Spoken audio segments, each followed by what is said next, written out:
Need for Speed, one of the most famous racing game franchises of all time. Need for Speed is one of those franchises that I grew up playing all the way back on the PlayStation 1, and I have such fond memories of playing these games. And I know many other people share this as well. However, the recent Need for Speed games have been less than favorable, and the Need for Speed brand name has been almost tarnished by the reputation that these games have earned from their most recent interpretations. In this video, I look at the past games and we also look at the future of Need for Speed at the next installment of the brilliant racing game franchise. To start off, I wanted to analyze some of the previous Need for Speed games and learn from that and see where Need for Speed is heading in the future. Let's rewind back to 2015.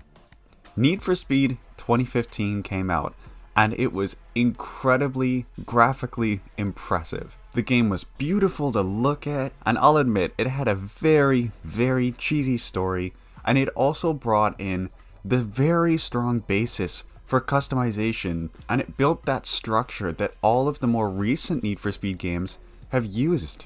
However, something about the game just felt empty.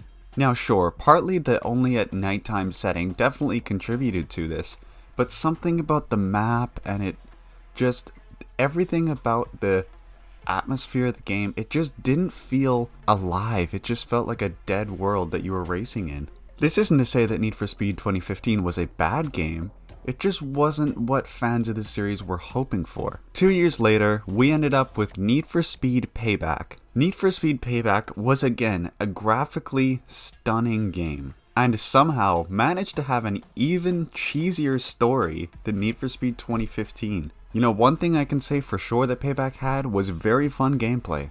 I'll admit, while I was not a huge fan of the game, it was fun. It was definitely fun to play. But while it was fun, it just didn't feel like a Need for Speed game. Need for Speed games to me have always been about the underground scene and the street racing scene, and seeing super high-end cars and heists of Koenigsegg's and all just ridiculousness of the story of Payback. It would have been a fantastic game had it not have had the Need for Speed badge on the cover. But unfortunately it did, so that's what we have to rate it as. We have to rate it as a Need for Speed game. And as a Need for Speed game, at least to me, it doesn't really fit within that nameplate. Then we had Need for Speed Heat. Need for Speed Heat was one of the games that was really enjoyed by a lot of people. However, personally, I just really couldn't get into Need for Speed Heat. I enjoyed some aspects of it.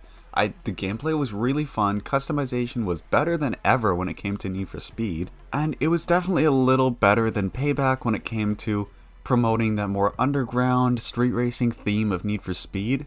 But again, it just doesn't feel like a Need for Speed game. I think one thing that really stands out to me in these more recent Need for Speed games is the lack of progression from really earning your way up from grassroots, racing in cheap cars, and having to really earn your way up to get in those high-end cars. I'm sure many of you remember the good old days of Need for Speed Most Wanted 2005, when you started off with a Lexus IS300, and you had to work your way all the way up to get into these really high-end cars. And to me, that's what Need for Speed is, and the most recent games haven't been accomplishing that.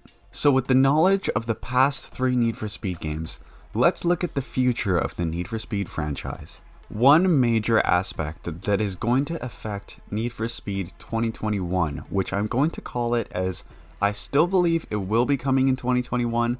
However, like many games recently, including Gran Turismo 7 very recently, it is a very high possibility that will be delayed till 2022.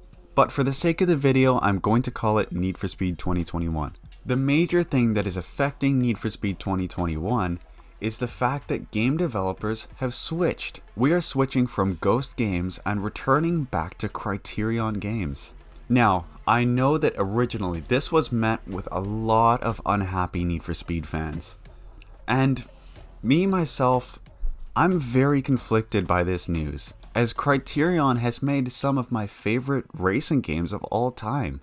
look back at Burnout Paradise and what that did for the Burnout series, that was one of my favorite racing games of all time, and it remains one of my favorite racing games of all time. And then you look at even the Need for Speed games that Criterion made. Hot Pursuit 2010, that was, in my opinion, really good. Need for Speed Most Wanted 2012, however, was a really mixed bag. Personally, I found the game to be really fun, but again, it felt more like Burnout Paradise with real cars than a Need for Speed game. So it was great fun and I enjoyed playing it, but it just had the wrong name on the cover. So looking at the past of Criterion games and Need for Speed, a lot of mixed emotions come up about it, and fairly enough, this is totally fair, as we have reason to be suspicious of what Criterion games might do to the Need for Speed franchise. But one thing I'm going to say is it is too early to judge Criterion yet, as we still haven't seen anything as to what they've been working on. Once we know what direction Criterion is moving when it comes to Need for Speed, we can choose to judge Criterion then, and see if they're making the right decisions or maybe taking it even further in the wrong direction. But until then, it's way too early to judge Criterion yet. Now, moving past the development situation, let's look at what we know about the game so far. Well, at EA Play last year, we did get a very slight teaser of what Criterion might be working on. It was only maybe a 15-20 second little visual teaser of a Porsche 911 and then I believe a Nissan 240SX. And what this showed us was how graphically stunning the next game is going to be. The next Need for Speed game is going to just blow everyone away when it comes to graphical fidelity and performance. But sadly, that's all we really know about the next Need for Speed game. Now, if we look to the analysis of the past 3 games and combine what we know so far, here are my predictions for Need for Speed 2021.